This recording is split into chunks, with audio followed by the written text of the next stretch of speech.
So ఇప్పుడు JEE మన దాని గురించి అడ్వాన్స్డ్ న్యూ చేంజెస్ ఏమొచ్చాయి వాటి గురించి మాకు చెప్తారా రైట్ రైట్ అండి. జేఈ అడ్వాన్స్డ్ అంటే జేఈ ఆస్పిరెంట్స్ అందరికీ కూడా మొదటిగా అంటే ఫస్ట్ టార్గెట్ అల్టిమేట్గా జేఈ అడ్వాన్స్లో సక్సెస్ అయ్యి ఐఐటిలో వెళ్ళాలి అనేటువంటిది కల. అవును. రైట్. సో అలాంటి ఐఐటికి సంబంధించి ఒక న్యూ డెసిషన్ తీసుకోవడం జరిగింది. ఓకే.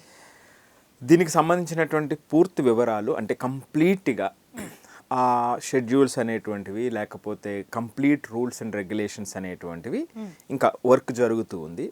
బట్ ఇది ఇప్పుడు వచ్చినటువంటి ఈ వార్త ఏదైతే ఉందో జే అడ్వాన్స్డ్కి ఐఐటీలకు సంబంధించినటువంటి వార్త ఖచ్చితంగా అందరికీ కూడా ఒక వరం లాంటిది జేఈకి సంబంధించినటువంటిది.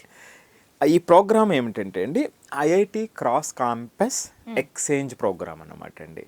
సో అంటే దీని అర్థం ఏమిటి, ఇది ఎలా ఉపయోగపడుతుంది, ఇది ఎందుకు ఎక్కువ మంది జేఈ ఆస్పిరెంట్స్కి ఒక వరం లాంటిది, ఒక ఆనందాన్ని ఇచ్చేటువంటి వార్త అని చూడాలంటే మొట్టమొదటిగా ఒక విషయాన్ని మనం అర్థం చేసుకోవాలి. జేఈలో టాప్ ర్యాంకర్స్ కూడా ఒక తెలియనటువంటి వెలితి, ఒక బాధ ఉంటుంది.